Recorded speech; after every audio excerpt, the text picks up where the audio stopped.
नमस्ते दोस्तों, मैं हूं मिस्टर एक्स। आज आपके लिए एक ऐसी कहानी लाया हूं जो आपके रूह को कपा देगी। तो जरा टाइम न लेते हुए वीडियो शुरू करते हैं। दोस्तों, अगर आपको वीडियो थोड़ा सा भी पसंद आए तो वीडियो को लाइक और चैनल को सब्सक्राइब करना न भूलें। तो चलिए वीडियो शुरू करते हैं। नेहा चकाचौंध भरे शहर की तेज रफ्तार जिंदगी से ऊब चुकी थी। उसकी गर्मी की छुट्टियां शुरू हो चुकी थीं और इस बार उसने दादा दादी के गांव जाने का फैसला किया। लेकिन इस बार की यात्रा कुछ अलग थी। ट्रेन की खिड़की से बाहर देखते हुए नेहा को एक अजीब सी बेचैनी महसूस हो रही थी, जैसे कोई अदृश्य शक्ति उसे खींच रही हो। उसके बचपन की यादें, गांव के कच्चे रास्ते, खेतों की हरियाली और बरगद के पेड़ के नीचे दादाजी की सुनाई कहानियां सब एक साथ उसके जहन में कौंध रही थीं। लेकिन इस बार इन यादों के साथ एक अनजाना डर भी था, एक ऐसी अनुभूति जो उसने पहले कभी महसूस नहीं की थी। गांव पहुंचते ही दादा दादी ने उसे प्यार से गले लगाया। घर का माहौल हमेशा की तरह शांत और पवित्र था, लेकिन नेहा को लगा जैसे हवा में कोई अनकही बात घुली हुई हो। शाम को जब सब साथ बैठे थे, दादाजी ने एक पुरानी धूल से ढकी किताब निकाली। किताब इतनी पुरानी थी कि उसके पन्ने पीले पड़ चुके थे और उस पर कुछ ऐसे प्रतीक बने थे जो नेहा ने पहले कभी नहीं देखे थे। यह हमारे परिवार की धरोहर है, नेहा, दादाजी ने धीमी गंभीर आवाज में कहा। इसमें हमारे पुरखों का ज्ञान और सदियों पुरानी कहानियां छिपी हैं। यह सिर्फ एक किताब नहीं, बल्कि हमारे पूर्वजों का दिया एक सुरक्षा कवच भी है। नेहा ने उत्सुकता से किताब को छुआ। एक अजीब सी सिहरन उसके शरीर में दौड़ गई, जैसे किताब में कोई जीवंत ऊर्जा हो। उसमें प्राचीन मंत्र, प्रार्थनाएं और ऐसी कहानियां लिखी थीं जो परिवार को बुरी शक्तियों से बचाती आई थीं। दादाजी ने बताया कि यह किताब पीढ़ियों से उनके परिवार में चली आ रही है और इसमें लिखे मंत्रों का उपयोग गांव को किसी भी अनिष्ट से बचाने के लिए किया जाता रहा है। नेहा ने कुछ मंत्र पढ़े। उनकी भाषा जटिल थी, लेकिन उनमें एक अजीब सी लय और शक्ति महसूस हो रही थी। दादाजी ने उसे समझाया कि इन मंत्रों का पाठ शुद्ध मन और सच्ची श्रद्धा से करना होता है। जैसे जैसे नेहा किताब के पन्ने पलटती गई, उसे लगा जैसे वह किसी रहस्यमय गलियारे में प्रवेश कर रही हो। उसे नहीं पता था कि यह किताब उसे किस अनजाने सफर पर ले जाने वाली है, जहां अतीत और वर्तमान के रहस्य आपस में उलझ जाएंगे। रात का गहरा सन्नाटा था। नेहा उस प्राचीन पुस्तक में इतनी खोई हुई थी कि पढ़ते पढ़ते उसे नींद आ गई। अचानक उसे एक बेहद जीवंत सपना आया। उसने खुद को एक सुनसान पुराने मंदिर में पाया। मंदिर की दीवारें काई से ढकी थीं और हवा में नमी और मिट्टी की गंध थी।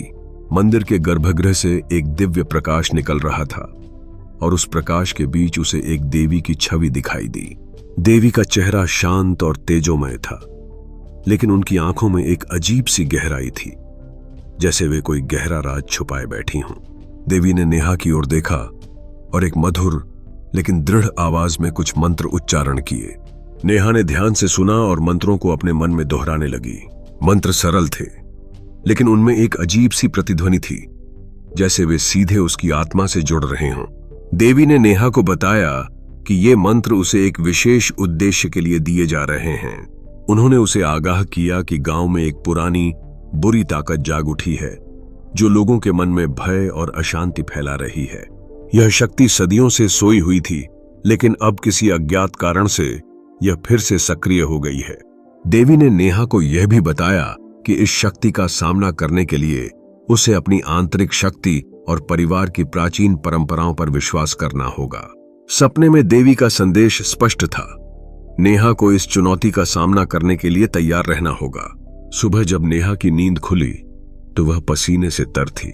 सपना इतना वास्तविक था कि उसे कुछ देर तक समझ ही नहीं आया कि वह सच में थी या यह सिर्फ उसका भ्रम था। देवी के बताए मंत्र उसके कानों में अब भी गूंज रहे थे। उसने तुरंत उन मंत्रों को कागज पर लिख लिया ताकि वह उन्हें भूल न जाए।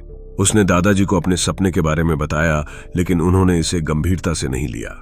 दादाजी ने सोचा कि यह सिर्फ नींद में देखा गया एक सपना है और नेहा को इसके बारे में ज्यादा चिंता नहीं करनी चाहिए। लेकिन नेहा को पता था कि यह सिर्फ एक सपना नहीं था। उसके मन में एक अजीब सी बेचैनी थी, जैसे कुछ बुरा होने वाला हो। गांव में कुछ अजीब घटनाएं होने लगी थीं, जिनसे उसकी आशंका और गहरी होती जा रही थी। नेहा का सपना सिर्फ एक सपना नहीं था, यह बात उसे जल्द ही समझ आ गई। गांव में कुछ अजीब अगरीब घटनाएं होने लगी थीं, जो उसकी आशंकाओं को सच साबित कर रही थीं। रात के अंधेरे में अजीब अगरीब आवाजें सुनाई देती थीं, कभी कराहने की, कभी फुसफुसाने की और कभी तेज हवा के झोंकों की, जो पेड़ों से टकराकर डरावनी धुनें बजाते थे। गांव के लोग डरने लगे थे। कुछ लोग अचानक बीमार पड़ने लगे थे और उनकी बीमारी का कोई कारण समझ में नहीं आ रहा था। डॉक्टर भी हैरान थे, क्योंकि उन्हें कोई शारीरिक बीमारी नहीं मिल रही थी। ये बीमारियां धीरे धीरे लोगों के मन पर भी असर डाल रही थीं, उन्हें चिड़चिड़ा और डरा हुआ बना रही थीं। खेतों में फसलें सूखने लगी थीं, जैसे किसी अदृश्य हाथ ने उनमें से जीवन छीन लिया हो। जो जानवर पहले चंचल और खुश रहते थे, वे अब अजीब तरह से व्यवहार कर रहे थे। बेवजह भागते, जोर से चिल्लाते या चुपचाप एक कोने में दुबके रहते। गांव के बड़े बुजुर्ग इन घटनाओं को देखकर चिंतित थे। वे इसे किसी बुरी शक्ति का प्रकोप मान रहे थे, लेकिन उन्हें समझ नहीं आ रहा था कि इसका सामना कैसे करें। उनके चेहरे पर निराशा और भय साफ दिखाई देता था। नेहा को एहसास हुआ कि ये वही संकेत हैं जिनके बारे में देवी ने उसे सपने में बताया था। यह वही पुरानी बुरी ताकत थी जो गांव में फैल रही थी, और अब उसे इस चुनौती का सामना करना होगा। उसके मन में एक अजीब सा डर था, लेकिन साथ ही एक दृढ़ संकल्प भी कि वह गांव को इस मुसीबत से बचाएगी। उसे लगा जैसे गांव का इतिहास और उसका अपना भाग्य इस रहस्यमय शक्ति से जुड़ गया हो। रात के अंधेरे में जब गांव सो रहा होता था, नेहा जागती रहती थी।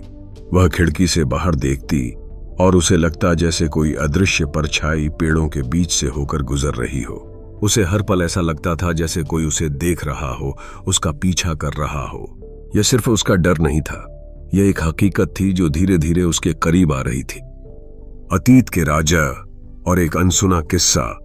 नेहा को पता था कि इस अदृश्य शक्ति से लड़ने के लिए उसे सिर्फ मंत्रों पर ही नहीं, बल्कि अपने परिवार के अतीत और उस बुरी ताकत के इतिहास को भी समझना होगा। उसने दादाजी से अपने परिवार के इतिहास और उन प्राचीन परंपराओं के बारे में और जानने की कोशिश की, जिनका जिक्र उस पुस्तक में था। दादाजी ने पहले तो टालने की कोशिश की, लेकिन नेहा की आंखों में जिज्ञासा और दृढ़ता देखकर वे मान गए। उन्होंने कुछ हिचकिचाहट के साथ बताया कि उनके परिवार में कुछ लोग अतीत में ऐसी शक्तियों से लड़ चुके थे। उन्होंने नेहा को कुछ पुरानी कहानियां सुनाई, जिनमें उन लोगों के अनुभव थे जिन्होंने गांव को बुरी शक्तियों से बचाया था। एक कहानी बेहद डरावनी थी। दादाजी ने बताया कि कई सदियों पहले इसी गांव में एक तांत्रिक रहता था, जिसका नाम रुद्र था। रुद्र ने काली शक्तियों का अभ्यास किया था और अपनी शक्तियों का उपयोग गांव वालों को परेशान करने के लिए करता था। उसने एक भयानक अनुष्ठान करने की कोशिश की थी, जिससे वह अमर हो सके और पूरे गांव को अपने वश में कर सके। गांव के लोग डर गए थे और कोई उसका सामना करने की हिम्मत नहीं कर रहा था। तब नेहा के ही एक पूर्वज, जो उस समय के सबसे ज्ञानी और आध्यात्मिक व्यक्ति थे, ने उस तांत्रिक का सामना किया। उन्होंने प्राचीन पुस्तक में दिए गए मंत्रों का उपयोग किया और अपनी आंतरिक शक्ति से रुद्र को हराया। लेकिन रुद्र पूरी तरह से नष्ट नहीं हुआ था। उसकी आत्मा को गांव के एक गहरे कुएं में बंद कर दिया गया था और कहा जाता था कि वह किसी दिन फिर से आजाद होने की कोशिश करेगा। यह कहानी सुनकर नेहा के रोंगटे खड़े हो गए। उसे एहसास हुआ कि गांव में जागृत हुई बुरी ताकत रुद्र की ही हो सकती है। उसे यह भी समझ आया कि यह लड़ाई सिर्फ उसकी नहीं, बल्कि उसके पूर्वजों की भी विरासत थी। दादाजी ने बताया कि रुद्र ने गांव के एक प्राचीन मंदिर को अपने काले जादू का केंद्र बनाया था और वह मंदिर अब खंडहर हो चुका है। दादाजी ने उसे आगाह किया कि रुद्र बेहद चालाक और शक्तिशाली था और उसे हराने के लिए सिर्फ मंत्र ही नहीं, बल्कि अदम्य साहस और दृढ़ इच्छा शक्ति की आवश्यकता होगी। नेहा को अब अपने बचपन की एक घटना भी याद आई, जब वह छोटी थी और गलती से उस खंडहर मंदिर के पास पहुंच गई थी। उसे तब कुछ अजीब सी ठंडी हवा और फुसफुसाहट महसूस हुई थी, लेकिन किसी ने उसकी बात पर विश्वास नहीं किया था। अब उसे समझ आया कि वह रुद्र की उपस्थिति थी। डर से सामना और स्वयं की पहचान नेहा के लिए यह सिर्फ गांव को बचाने की लड़ाई नहीं थी, बल्कि अपने अंदर के डर और संदेह से लड़ने की भी थी। रुद्र की कहानी सुनकर उसके मन में एक अजीब सा भय घर कर गया था। उसे लगा कि क्या वह सचमुच इतनी शक्तिशाली है कि इस प्राचीन और दुष्ट आत्मा का सामना कर सके। क्या देवी का सपना सिर्फ उसका भ्रम तो नहीं था? इन संदेहों ने उसके आत्मविश्वास को हिला दिया था। रात को उसे रुद्र के भयानक सपने आने लगे, जिसमें वह उसे डराता और उसे अपनी शक्ति का प्रदर्शन करता। एक दिन गांव में एक और भयावह घटना हुई। एक छोटी बच्ची जो हमेशा हंसती खेलती रहती थी, अचानक बीमार पड़ गई। उसकी आंखें अजीब सी लाल थीं और वह अजीब और गरीब आवाजें निकाल रही थीं। उसके शरीर पर नीले निशान उभर आए थे और वह बेहोश हो चुकी थी। डॉक्टरों ने उसे देखा, लेकिन उन्हें कोई शारीरिक बीमारी नहीं मिली। गांव के लोगों ने इसे बुरी शक्ति का प्रकोप माना और उनका डर चरम पर पहुंच गया। नेहा ने उस बच्ची को देखा और उसे अपने सपने की बात याद आई। उसे लगा कि यह बुरी ताकत अब और ज्यादा सक्रिय हो गई है और उसे अब कदम उठाना ही होगा। उसे पता था कि यह बच्ची रुद्र के प्रभाव में है। नेहा को अपने डर से लड़ना था। उसे अपने अतीत के कुछ राजों का भी सामना करना पड़ा। बचपन में नेहा ने एक बार एक अजीब सी घटना का अनुभव किया था, जहां उसने कुछ अदृश्य चीजों को महसूस किया था, लेकिन तब किसी ने उस पर विश्वास नहीं किया था। इस अनुभव ने उसे हमेशा यह सोचने पर मजबूर किया था कि शायद वह पागल हो रही है। अब उसे एहसास हुआ कि वह अनुभव उस बुरी ताकत से जुड़ा हो सकता है। उसे अपने उस डर से निकलना था कि कहीं वह पागल तो नहीं है। नेहा ने अपनी दादी से बात की और दादी ने उसे समझाया कि उसकी संवेदनशीलता ही उसकी सबसे बड़ी शक्ति है। दादी ने उसे बताया कि उसके परिवार में कुछ लोग ऐसे थे जिनकी संवेदनशीलता इतनी अधिक थी कि वे अदृश्य शक्तियों को महसूस कर सकते थे। नेहा ने फैसला किया कि वह पीछे नहीं हटेगी। उसे अपने परिवार की धरोहर, देवी के मंत्र और अपने आंतरिक बल पर भरोसा करना होगा। यह उसकी परीक्षा की घड़ी थी और उसे यह साबित करना था कि वह इस चुनौती के लिए तैयार है। वह अब सिर्फ एक शहरी लड़की नहीं थी, वह अपने पूर्वजों की विरासत और अपनी अंदरूनी शक्ति को पहचान रही थी। उसे अब अपनी पहचान मिल रही थी, एक ऐसी लड़की जो अदृश्य शक्तियों से लड़ सकती थी और गांव की रक्षा कर सकती थी। मंत्रों का अभ्यास और आंतरिक शक्ति का जागरण, नेहा ने अब खुद को पूरी तरह से इस चुनौती के लिए समर्पित कर दिया था। उसने देवी के बताए मंत्रों का गहन अभ्यास करना शुरू किया।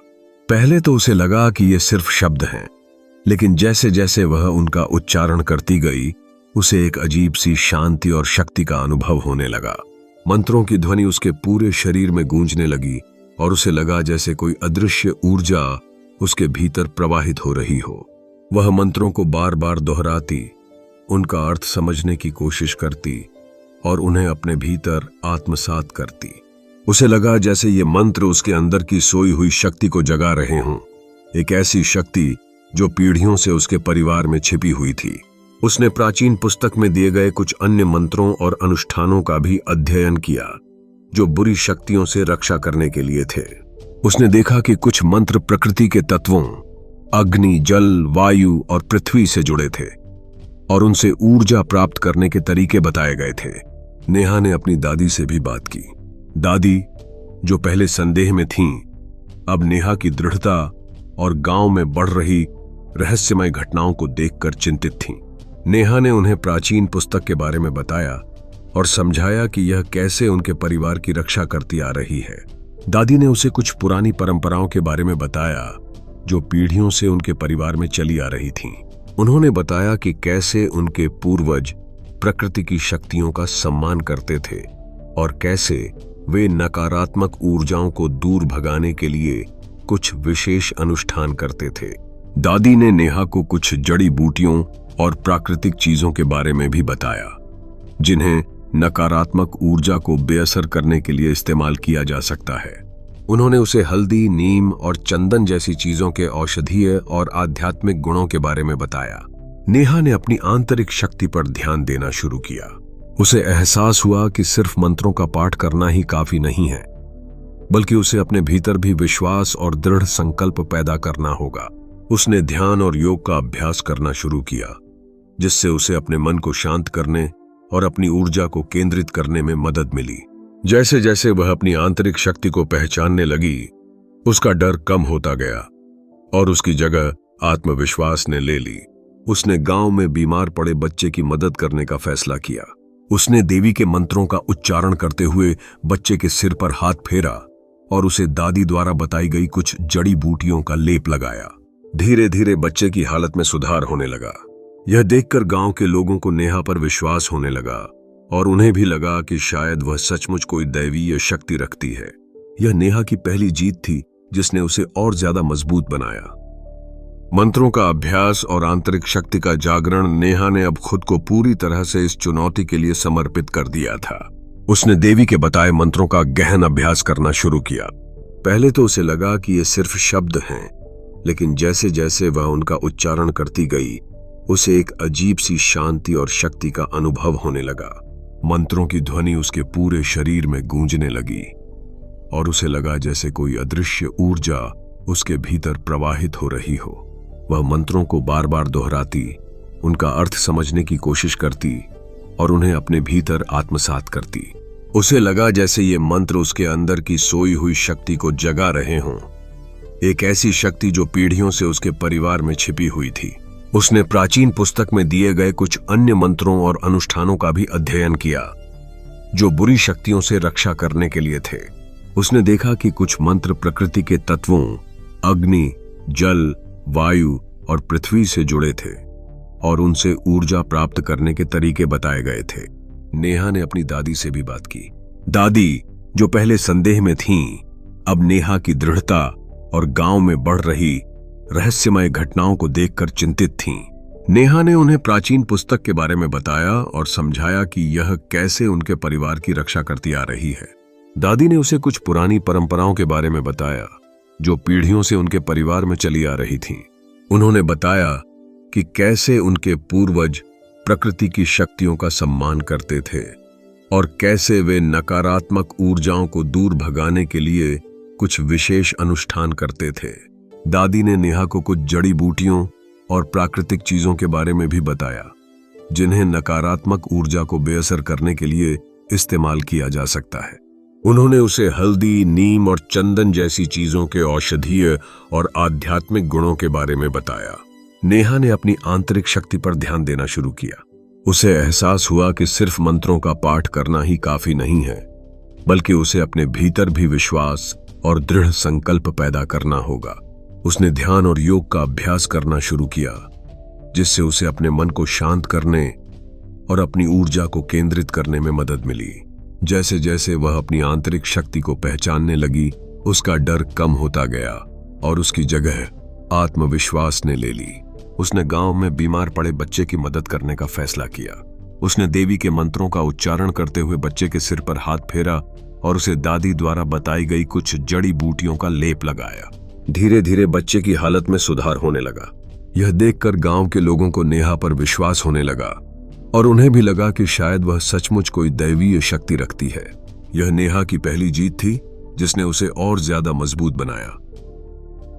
विजय का परिणाम और गांव की नई सुबह, नेहा ने रुद्र की दुष्ट आत्मा को पराजित कर दिया था। मंदिर में एक अजीब सी शांति और पवित्रता महसूस हो रही थी, जैसे सदियों का बोझ उतर गया हो। नेहा मंदिर से बाहर निकली तो सूरज की पहली किरणें पेड़ों के बीच से छनकर आ रही थीं। हवा में एक ताजगी थी और पक्षियों की चहचहाहट सुनाई दे रही थी। उसे लगा जैसे प्रकृति भी उसकी जीत का जश्न मना रही हो। वह थक चुकी थी, लेकिन उसके चेहरे पर संतोष और विजय का भाव था। उसे पता था कि उसने एक बहुत बड़ी लड़ाई जीती है। जब नेहा गांव लौटी तो गांव के लोगों ने उसे एक नायक की तरह देखा। बच्चे अब खुलकर खेल रहे थे, उनके चेहरों पर फिर से मुस्कान लौट आई थी। खेतों में फसलें फिर से लहलहाने लगी थीं, जैसे उन्हें नया जीवन मिल गया हो। जो लोग बीमार थे वे धीरे धीरे ठीक होने लगे थे और उनके मन से डर पूरी तरह से निकल गया था। गांव में खुशहाली लौट आई थी और लोग नेहा की जय जयकार कर रहे थे। वे उसे एक देवी की तरह मानने लगे थे, जिसने उन्हें एक भयानक खतरे से बचाया था। दादा दादी ने नेहा को गले लगा लिया। उनकी आंखों में आंसू थे, लेकिन वे खुशी के आंसू थे। दादाजी ने कहा, तुमने वही किया जो तुम्हारे पूर्वजों ने किया था नेहा। तुमने हमारी विरासत को निभाया है। दादी ने उसे गले लगाकर आशीर्वाद दिया और कहा कि अब वह सिर्फ एक बच्ची नहीं, बल्कि गांव की रखवाली करने वाली एक शक्तिशाली आत्मा बन गई है। गांव में एक बड़ा जश्न मनाया गया, जिसमें लोगों ने नेहा को धन्यवाद दिया और उसकी बहादुरी की कहानियां सुनाई। नेहा अब वह शहर की लड़की नहीं थी जो छुट्टियों में गांव आई थी। वह एक शक्तिशाली और आत्मविश्वासी महिला बन गई थी, जिसने अपने डर और संदेह पर विजय प्राप्त की थी और अपने परिवार की प्राचीन धरोहर का सम्मान किया था। उसे अपनी क्षमताओं पर विश्वास हो गया था और वह जान गई थी कि उसके भीतर एक असीमित शक्ति है। नेहा ने यह सीख लिया था कि सच्ची शक्ति बाहरी दुनिया में नहीं बल्कि अपने भीतर छिपी होती है। गांव को बचाने के बाद नेहा एक नए स्वरूप में थी, एक ऐसी लड़की जो अपनी परंपराओं से जुड़ी थी और जिसने अपने अंदर की देवी को पहचान लिया था। भविष्य की पुकार और एक नया आरंभ नेहा ने गांव को रुद्र की काली छाया से मुक्त कर दिया था, लेकिन उसे पता था कि यह सिर्फ एक शुरुआत थी। रुद्र भले ही नष्ट हो गया था, लेकिन इस दुनिया में और भी ऐसी शक्तियां थीं जो अंधेरे में छिपी थीं। नेहा को एहसास हुआ कि उसकी जिंदगी का एक नया उद्देश्य है। वह अब सिर्फ एक आम लड़की नहीं रह गई थी, बल्कि एक ऐसी संरक्षक बन गई थी जो प्राचीन ज्ञान और अपनी आंतरिक शक्ति का उपयोग करके अच्छाई के लिए लड़ सकती थी। नेहा ने गांव में रहते हुए प्राचीन पुस्तक का और गहरा अध्ययन करना शुरू किया। उसने उसमें छिपे हुए और भी रहस्यों को उजागर किया। उसने सीखा कि कैसे प्रकृति के तत्वों के साथ सामंजस्य स्थापित करके अपनी शक्ति को बढ़ाना है और कैसे विभिन्न प्रकार की नकारात्मक ऊर्जाओं को पहचानना और उनसे लड़ना है। दादाजी और दादी ने भी उसे अपने अनुभव और ज्ञान साझा किए, जिससे नेहा की समझ और गहरी हुई। उसने गांव के बच्चों को भी कुछ बुनियादी बातें सिखाईं ताकि वे अपने आसपास की ऊर्जाओं को समझ सकें और अपने भीतर की शक्ति को पहचान सकें। कुछ समय बाद नेहा को एक नई पुकार महसूस हुई। उसने सपना देखा कि एक और प्राचीन मंदिर जो कहीं दूर पहाड़ों में स्थित था, खतरे में है। यह मंदिर भी किसी शक्तिशाली देवी को समर्पित था और वहां भी कोई बुरी शक्ति जागृत हो रही थी। नेहा को एहसास हुआ कि यह उसका अगला मिशन था। उसने गांव वालों को समझाया कि उसे अब आगे बढ़ना होगा, लेकिन वह वादा किया कि वह हमेशा उनके साथ रहेगी। गांव के लोगों ने उसे भावुक विदाई दी, यह जानते हुए कि वह अब उनकी संरक्षक थी। नेहा ने एक नए सफर पर निकलने का फैसला किया। वह जानती थी कि यह सफर चुनौतियों से भरा होगा, लेकिन उसे अब अपने ऊपर पूरा विश्वास था। उसने अपने साथ प्राचीन पुस्तक, दादी द्वारा दिए गए कुछ सुरक्षात्मक तावीज और सबसे महत्वपूर्ण अपनी आंतरिक शक्ति और अपने पूर्वजों के आशीर्वाद को लिया। वह अब सिर्फ एक शहरी लड़की नहीं थी, बल्कि एक ऐसी योद्धा थी जो अंधेरे से लड़ने और प्रकाश फैलाने के लिए तैयार थी। नेहा की कहानी सिर्फ एक गांव को बचाने की नहीं थी, बल्कि एक लड़की के स्वयं को खोजने, अपने डर पर विजय पाने और एक नई पहचान बनाने की थी। यह एक नया आरंभ था, जहां नेहा का साहस और आध्यात्मिकता उसे एक अनजाने भविष्य की ओर ले जा रहे थे, जहां और भी रहस्य और चुनौतियां उसका इंतजार कर रहे थे।